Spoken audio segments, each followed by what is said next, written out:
Hello, everybody. This is not an episode of I Should Ask. We'll put a disclaimer. This is for something a little bit later on, but something came up, and I knew I had to have only one person with me, and there was only that one person that I was not gonna do this. So let's see if I got this. Host, interviewer, and I'm trying to think of what else if I don't miss anything. Host, interviewer, yeah, and then content creator, obviously, of course. So that's a big one. So my good friend Demon Diva, aka Isa. How are you, Isa?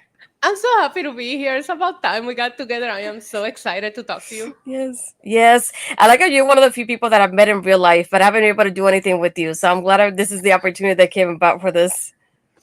I'm really proud of everything that you've been doing, and you're killing it. And I'm really, really happy to be a part of this. Now, for this, we'll introduce it this way. It's not an episode of Usher Ask. I'm gonna have Isa for one of those later, hopefully in the future. But the Damian Priest 24 documentary came out, and I thought I definitely want to talk about this and review it as a Damian Priest fan. And the first person that came to mind was Isa. First, not only because I know she loves Damian Priest, but because we're both Puerto Ricans as well, and that's the ultimate connection that we have here. So I knew I had to talk about it with you, and I just the moment this happened, I was like, I hope she's available. Whenever she's available, I will make it happen because this is something that has to happen. But for those of you that don't know, they've released Damien's documentary. I think about a week ago at this point, On Monday. talking about his journey up until like WrestleMania. I do wish it would have released this when he was champion though, Me instead too. of just now. Me too. I was like giving SummerSlam predictions. Obviously, I was out in Cleveland covering Hmm. SummerSlam, and I was very certain that they were gonna have him retain, and that Gunther they will have a rematch with Yeah. Gunther in Bash in Berlin, and Hmm. possibly there he would drop only because of the documentary. So I'm sitting here thinking, I Yeah. mean, this documentary is coming out Monday. How do you have him lose the title? Hmm. I mean, I'm assuming that because the Rhea and Dom was gonna take place, it only makes sense to implode the Judgment Day all at once. But I gotta tell you, I was so wrong in my predictions because I was 1,000. Obviously, I also don't root against him, so I would always say Damian Priest, even if in my head I had a little bit of doubt. But Yeah. yeah, I'm with you. I thought he would be champion by the time this came out, Hmm. and or they should have released it a little bit sooner, just Yeah. for SummerSlam before SummerSlam weekend. Hmm. I feel like this would have been a good timing, like sometime after WrestleMania, because that's when the reign started, and Mhm. this is where the documentary ends. So I feel like that would have been a good timing of like it just ended basically a few weeks ago, sort of thing, Yeah, kind of they timing. covered so much because they did, like, if you saw, they had a couple of inserts there, the Puerto Rican Day Parade. They had a couple of Yeah. inserts of things that he did post winning the title that I'm assuming the Yeah. editing and what stays, what goes, that takes some time. Especially WWE Productions always put out these incredible documentaries that I'm assuming once they done taping, they do take a little bit of time to find and retune. I got to watch it early because I did get to Hmm. attend the Damian Priest live show in Cleveland, and we got the screening of it, and we'll get into it. But girl, I was in tears like an idiot. But tell me, what was that like? Because when I saw that, I was like, damn it, I wish I could be there. Because that was one of those that, if it's like once in a lifetime opportunity. Yeah, I was able to request it as media, and I gotta tell you something. There was a lot of events, but we couldn't get into all of them because there was just so many people and so many things. And that is the one that I remember thinking, man, if I cannot get into anything media wise, please get me into that one because obviously I know Damian Priest on a personal basis. I consider him a friend, a buddy, and I'm just so proud of everything that he's accomplished. Guys know how much I love Bad Bunny. There's so many things at Puerto Rico. There's so many things that I was like, I need to be there for that. The event itself was phone free, which is why you probably have not caught any clips or anything about it because they take your phone, they lock it up. They do this for the Sammy shows too and the Undertaker. You cannot have your phones, which makes you really take in the experience. So, but I did. Let me tell you, I did watch the documentary again to get ready for this, and I cried again. So I'm like, okay, it didn't matter if I had my phone or not. I was gonna cry. So I got there once the screening had started, so I couldn't tell you what the beginning of it was like because the media junket ended at noon, and it started at noon. So I had to run for the junket to there. It was a very chaotic weekend. You know how they go. And so by the time I got there, it had started. So they showed that. And after that, the panel began, which was incredible. We got to see CM Punk talked about him, Rhea, Dominic Mysterio came out, Eddie, the referee who's been there throughout his whole Yeah. career. We learned that he did ask for Eddie to be there for the WrestleMania moment. He said there was other moments that it was kind of like it was by chance that Eddie ended up being the person that raised his hand, but he Yes. made sure to ask for Eddie for that moment. And Yeah. of course, it ended with Gunther crashing the party, but it was packed. There was a lot of fans, a lot of Puerto Rican flags on Yeah. the crowd. It was a great experience. One of my favorites of the whole weekend. Yeah, I'm glad you got. Once I saw that if they had that, I'm like, oh no, I would have ended up crying if I watched this. So I was like, okay, I'll wait until it gets released. And then once it got released, like I'm still gonna wait and see if I can review it. So I didn't watch it purposely until I had until I knew I could review it, so I could have it fresh in my mind. Right. But I wanted to know from obviously this is from a fan perspective. Overall, what were you in your feels like I was, because I was at work as I was watching it, so I had to hold it in. But there was moments that I was like, "There's nobody around, just in case." I There's something about us Puerto Rican people and the pride that we feel. Yeah. And obviously there's always been that pride in him. But I don't know if you notice that in the background there's that backlash poster that I will Yeah. never take out from, sorry about that. I will never take out from my backdrop. I tell people I've lost count of how many events I ever covered, and backlash will forever not cover, attended, even as fans. And backlash would always be my favorite and the most meaningful thing to me. So that part of the documentary, I was a mess. Just hearing from his words how much he knew it meant for the island, for Puerto Rico, and the responsibility on their shoulders, and how serious they took it, and how they wanted to create a cultural moment for us. And I was like, yeah, you felt it, right? And Mhm. outside of that, that one really got me in Yeah. my feels. But I have the reason why I love Damian Priest so much as a fan, and even taking the Puerto Rico aspect of it, is because I feel like I can relate to his story. I mean, I tell people a lot. I don't come from a lot, and he spoke about hard times, and I've been through hard times. I used to be a lot bigger, and when I met him, I was like, I cannot believe how many things have lined up, because I was like, hey, I moved to New York City with like $200 in my pocket in a freaking suitcase, right? And I was like, and a few years back, I was about almost 300 pounds. Like, it's crazy, all of the things that he's been through, that I feel like I can relate to. And a lot of times you find a character that you can relate to in a personal level, and your connection to them changes completely, because you feel like you've been in this person's shoes, and you know what it's like, and you see them accomplish their dreams, and it just gives you that motivation that everything that you set out to do, if you work hard enough, you're gonna get it. So, as the Puerto Rico aspect, I was crying seeing everything and how much it meant to him. I was crying. And I mean, what I love the most is that they went through everything. The years even before he made it through WWE, like, they had this footage for every single thing. And if you don't know a lot about Damian Priest, like, I highly suggest you sit down and watch it, because your outlook on him and how hard he works might be completely different after you watch the documentary.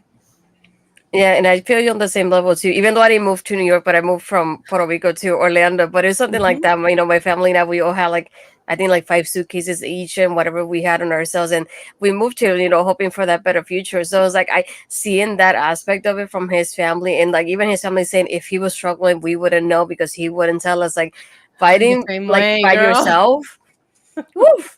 You I know what's really funny, that you say that, because I feel like we're all that way. Like, we care so much about our family. We're built different. I tell people that all the time, because we fight like crazy, but we love, right? And it was Mhm. just so funny, because a little bit ago, I'm not kidding you, my mom knows that I'll never ask for help. I never say anything, but I can play you, when we go off the air, the voice note from my mom talking about the hurricane that's coming, and she's like, "You better be coming here. You're not gonna stay in your apartment alone for this." And I'm like, "Mom, it's not even a storm yet." And she's like, "I don't care."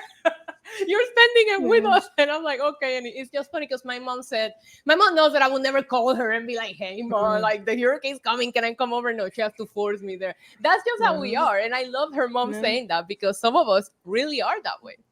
Yeah.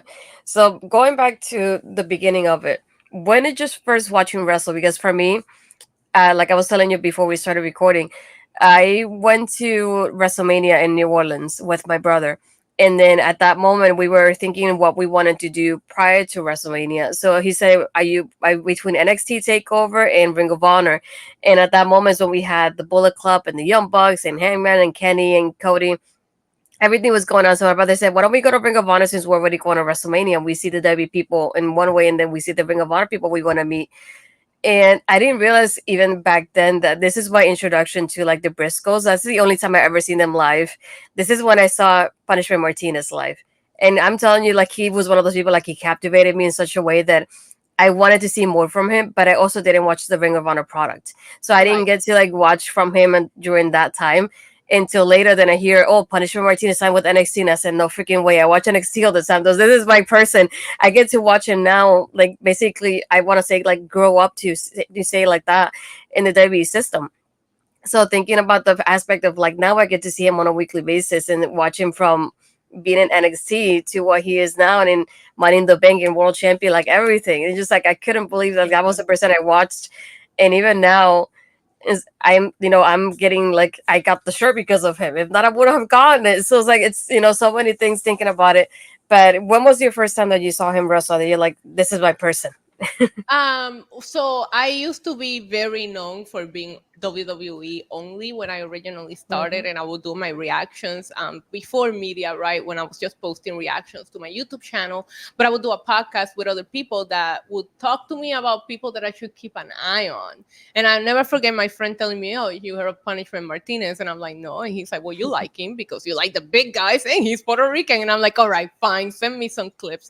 And that's how I got introduced to him. Like you mentioned, though, I was watching the WWE product weekly, religiously when he got called up. And I Mhm. remember hearing the name and Yeah. going, oh, I finally get to really check him out because I Mhm. wasn't going to be watching Ring of Honor, during his run Yeah. there.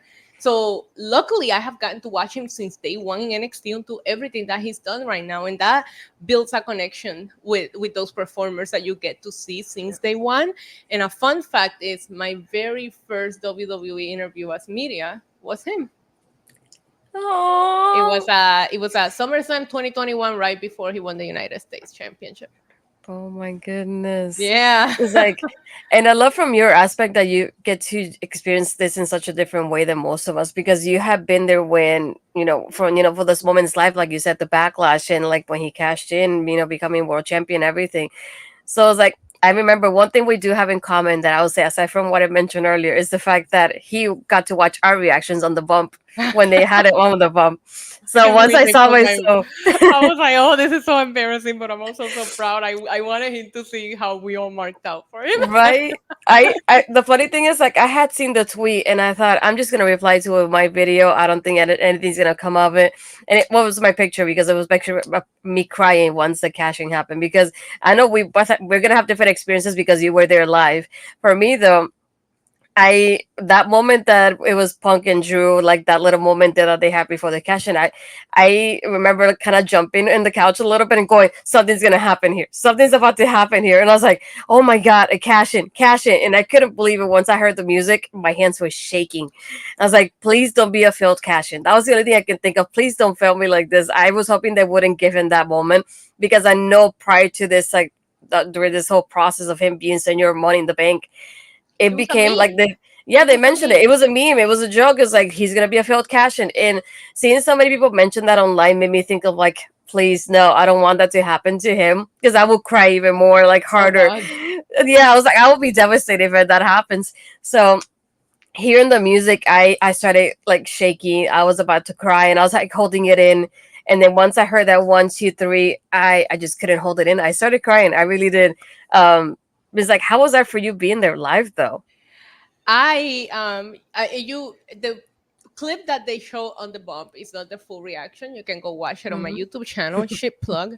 But you'll be able to see that even before Drew started the argument with CM Punk, as soon as they count the 1, 2, 3 on Drew, I'm saying, where's Priest? Where's Priest? Like I'm not even paying Yeah. attention to what's going on with Drew and Mhm. Punk because I'm thinking the fan in me is thinking this man has been through a lot, right? Like I'm thinking zombie smash, like I'm thinking 2 WrestleManias without being in the card. I'm thinking having to lose and getting booed in your home country to just make that match happen, right? I'm thinking this Yeah. man deserves this level of cash in. And I'm thinking if it doesn't happen at Mania, I don't want it, right? This is me being selfish, a fan who's being ride or die with him. So I'm like, where's Priest music? And then so of course I get into the Punk and Drew altercation, but as you know, because of the how the press box works, Mhm. and we didn't have the sound on the TV, and we didn't have the windows open. That stadium had one that you can have the windows open, but it was freezing that night,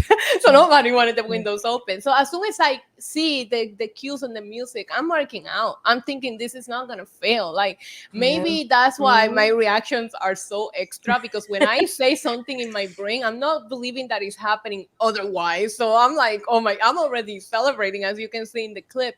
I personally thought of the things that I told you about. Like, not only did he had a lot of highs, but he had a lot of lows. And he talked about, even in the Mhm. documentary, about how after Edge left, there was a little bit of a period of time where things were Yeah. kind of uncertain. He didn't know if the cashing was going to happen.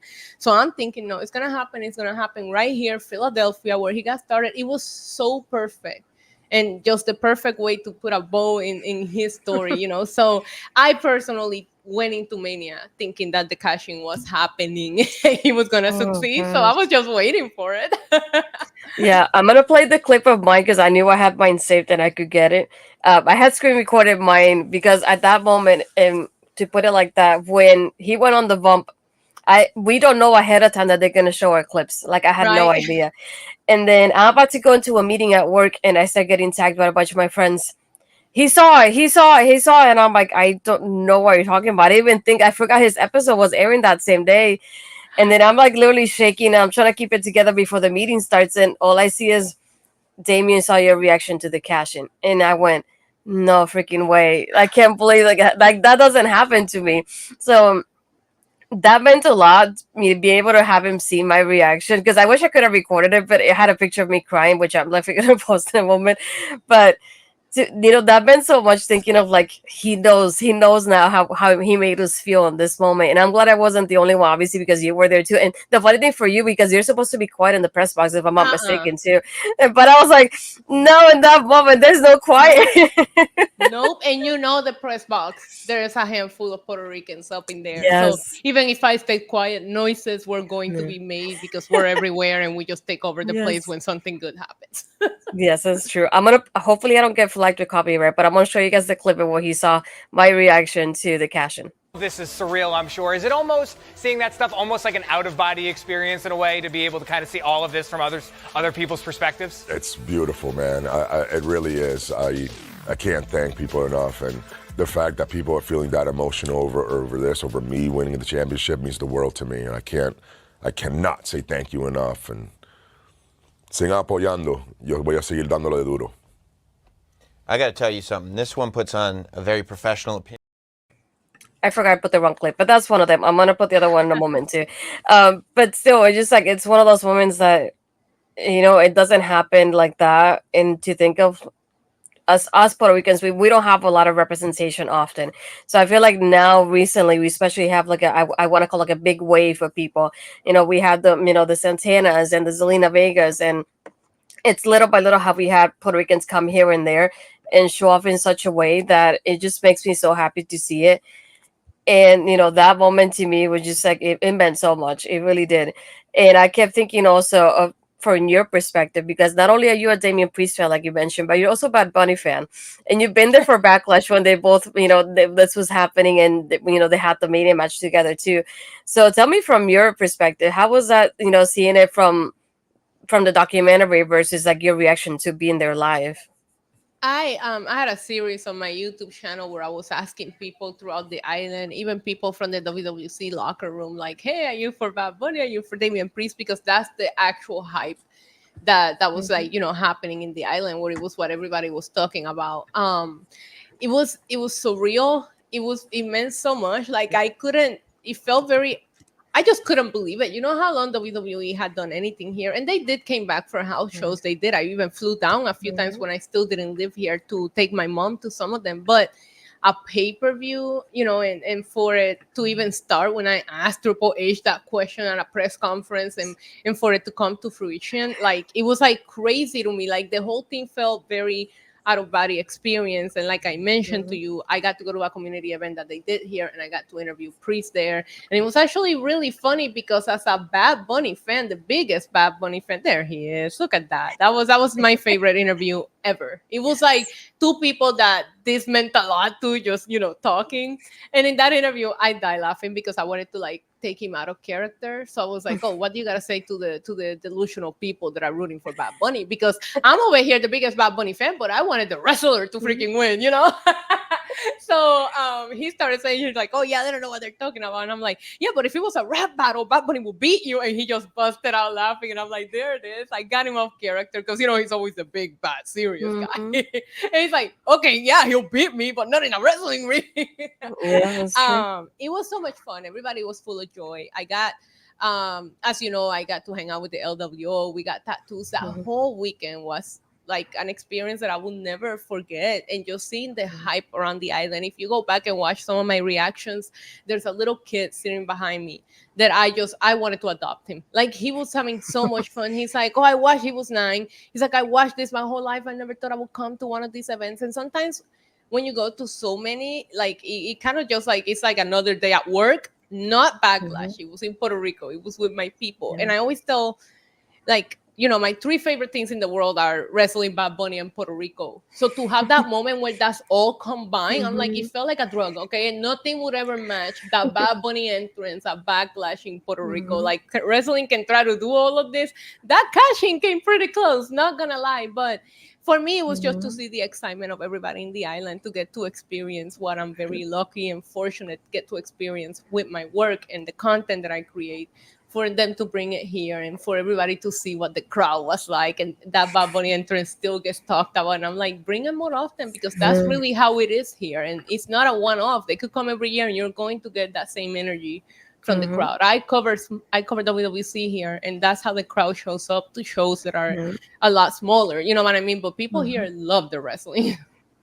Yeah, and I remember, like, even watching the documentary when he mentions at the beginning, he says in Puerto Rico wrestling is like a religion. It's like, it's true when you think about it, because there's so many. It's like, I remember when I was younger, when my grandpa would watch wrestling. I think it was on Saturdays, if I'm not mistaken, and they aired it. Guapa. And I could hear it. I wasn't watching it, but I could hear it's like Atangana and those kind of things like that.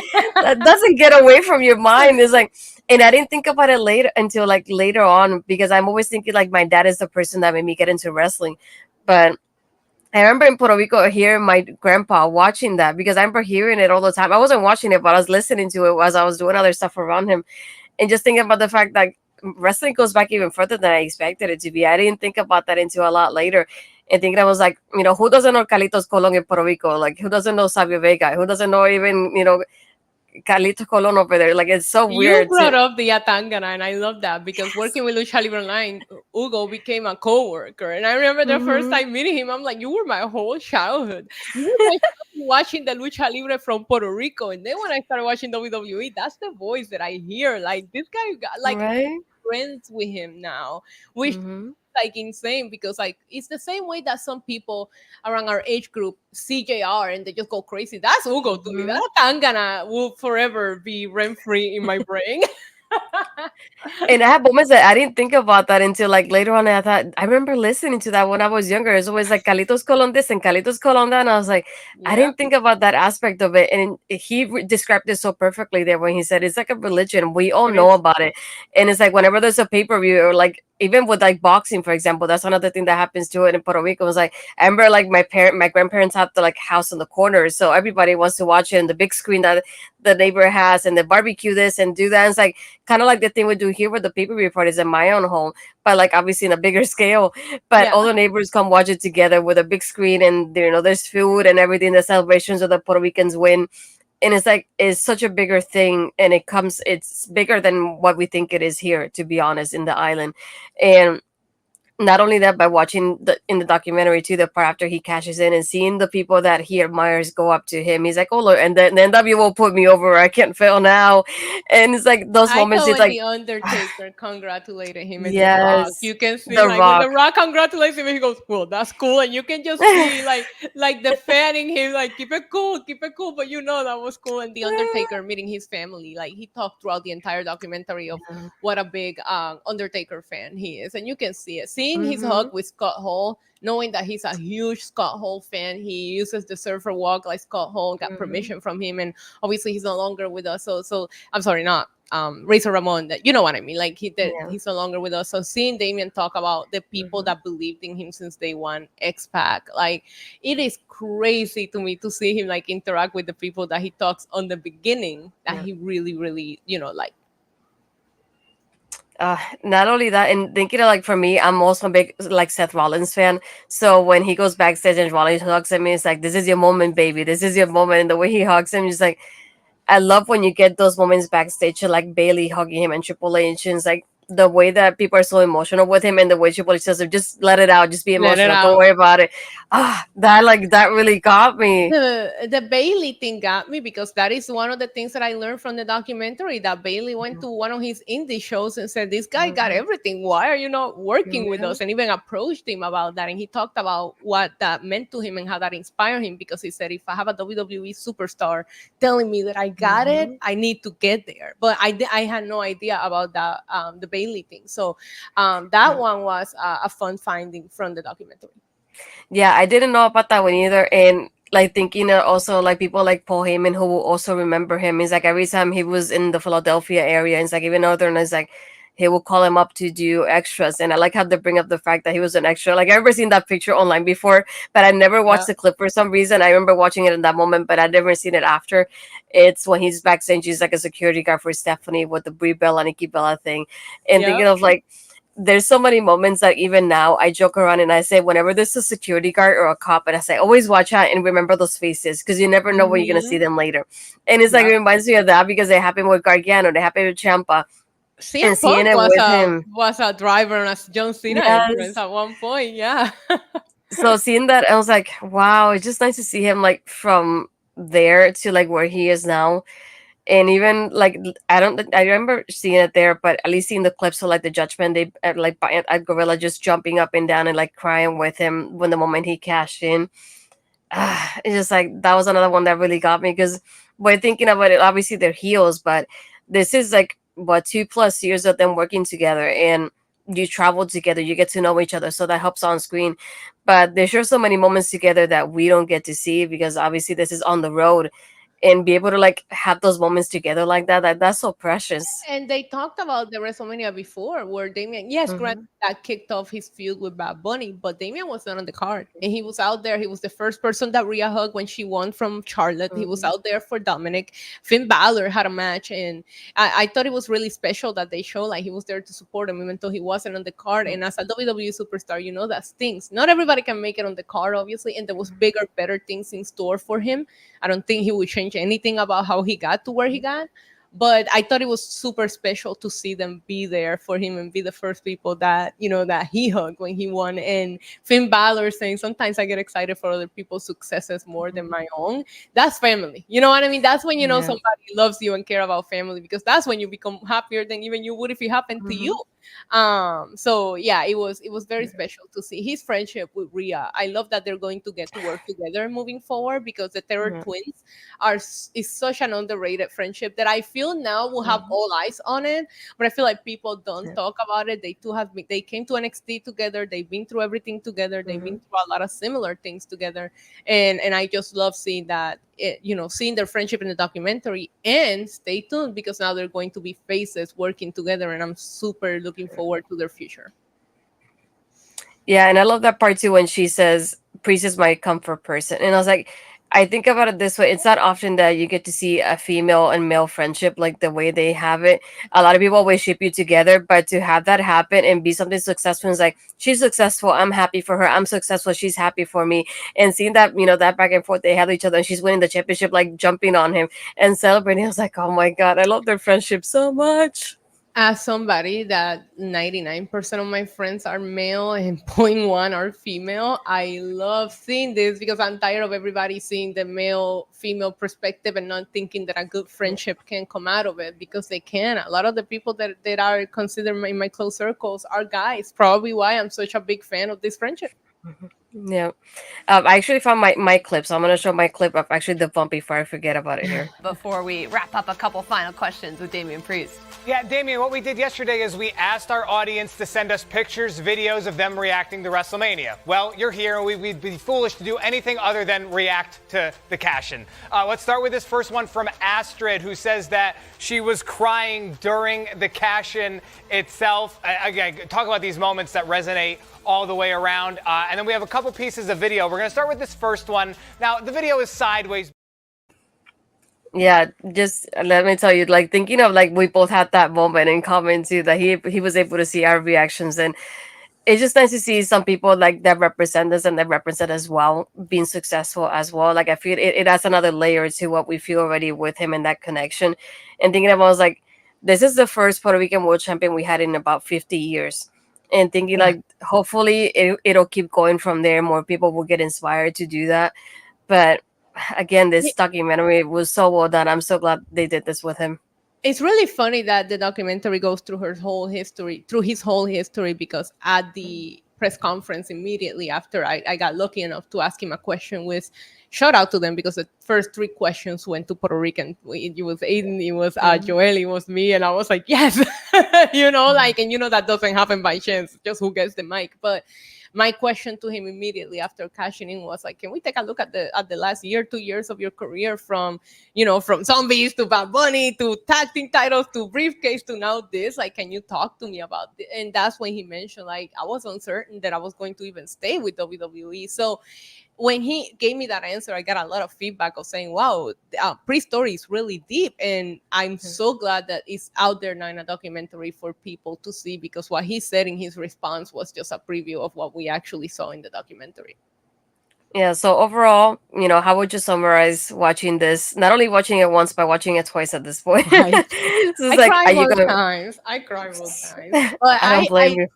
I do suggest that as a watch. I think you just get to see so much behind the scenes. You get to Damian Priest, if you go and search through his socials and all that, he's a very private person. And I can't imagine what it took for him to put, especially his mom and his sister. I have had the honor of meeting his dad. His dad is 10 out of 10. I love his dad. His brother Alex, he's everywhere. But seeing Steven there, like, it was like, for me, I know how much it meant to him to come to them and say, hey, let's do this. Let's tell my story to the world. And at the panel, Priest said, the reason why I got out of my comfort zone and show you guys the people that I'm closest to is because if this can inspire one person, and I shared with you earlier how I feel like we have a lot in common, and you keep seeing somebody chase the goal and achieve it, it's inspirational.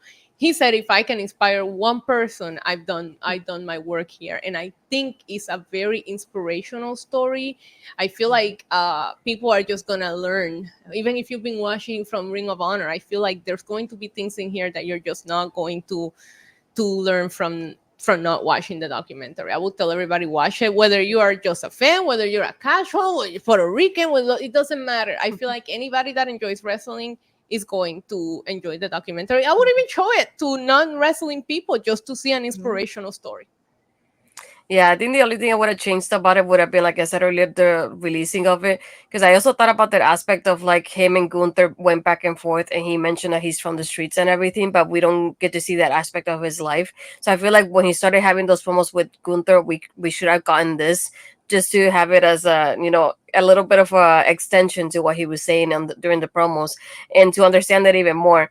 And then now thinking about it later, it's like now I understand even more what he mentioned in the promos, from sleeping in his car to like sleeping people's couches and suffering and not even telling his family about it, all because he had a dream. And to be able to like think about his dream come true, and to think like he had a moment of Backlash, he had a moment of WrestleMania, and who knows what other moments he's gonna get from there on, because like we said, live forever. He's gonna be here for a while, and He's we're gonna hoping live that forever. happens. That name will be talked about. It's in history. First champion in 70 years, from Puerto Rico. Like, there's a couple of moments in there that I think will really inspire people. The story about the job where he was gonna get a promotion and they told him he needed to stop wrestling. That was great. There was the sad part about his car getting broken into and what happened. Like, I don't want to say too much because I really want people to go watch it, but I'm telling you, like, as somebody that knows him on like a personal level, I've learned a lot from him. Yeah, but again, I want to thank you for being here with me and be able to like talk about this, because You're the number one I could think about when to talk about this being Damian Priest and Puerto Rican. So it's like I know we have to share as Puerto Rican sisters here. So I know I meant a lot to both of us, not only as fans but as Puerto Ricans to see him, and I mean eventually like Puerto Rican parade as well, and things, those moments that he gets to have, and like nobody can take that away from him, and I just love seeing that on screen. And like we mentioned, please watch it if you haven't yet. I feel like it's definitely a must watch. It's always nice when you get to watch the behind the scenes and the story of somebody and you can relate to them and you can connect on a deeper level than just a character that we see on screen. And you're thinking of like whenever you see them, you want to cheer them on after knowing their story. And I feel like this is exactly what happens with him. And I hope more people realize why we're fans and end up like following him afterwards as well. But before we let you go, I wanted to see what do you have going on? What do you want to promote before we finish the recording here today? Talking about Damian Priest. Obviously, people can find me across socials, NYC Demon Diva. You guys can subscribe to my YouTube channel, same handle. I'm trying to reach 25,000 subscribers. I'm dropping some interviews promoting WWC's show Aniversario. That's here in Puerto Rico. That's the WrestleMania of WWC. So we're super excited. Nick Nemet's going to be here, and it's going, Ryan Nemeth. We're going to have some people coming over along with the local talent. And right now, people have been asking me for more Spanish content. So there's going to be a couple of interviews with the locals as well as the people that are visiting for that. You guys can check out some of my interviews with Lucha Libre Online. And sometimes I'll be appearing in WWC, whether it is as a character, as a ring announcer, as a presenter. They have me do it all there, girl. And that's the wrestling company that I grew up in. So every time I'm doing anything with them, I'm like a little girl, marking out, because I tell everybody, I'm like, I never wanted to be a wrestler ever, but any kind of aspect around that I always love. So, and they try to use me for that. So I'm going to be part of Aniversario, but they haven't told me in what capability. So tune in for that too. But yeah, NYC Demon Diva, Lucha Libre Online, and WWC. There you go. For me, you can find me on Tuesdays on Taking Over with Ed as we discuss NXT, and then you can find me on my YouTube channel, which is just like my name, Astrid Pizarro. I'm on my road to 500 subs. So if you haven't subscribed yet, please do and click on that bell to be notified when I upload. And again, this is also going to be on OLE, so our local establishment. Thank you for giving me the opportunity to be able to do this. I love how the group mentioned unanimously. It's like you're definitely going to be reviewing this after you watch it because you're the one we want to hear from. So I'm very excited that I was able to talk with Isa of all people about this and have this discussion about Damian Priest and documentary. So like we said, if you haven't yet, please watch it and let us know how you feel about it afterwards. We want to hear your thoughts on it. And again, let us know in the comments if you watched it. If you watched it, did you cry? Did you tear up like what we did? What moments made you tear up? Because it probably might be different from ours. But again, this was such a great documentary. I cannot wait to watch it again. This is one of those like rare moments that I wish we have a physical copy of it because I would like to have one. Yeah. WWE, please, maybe something would like that would happen, perhaps. Yeah. But again, you can find me again on my socials, Astrid Pizarro, which is Blue Sky and Twitter, and Threads and Instagram is Astrid Pizarro 20. And again, thank you, Isa, for being here with me today, and thank you everybody for watching. We'll see you next time.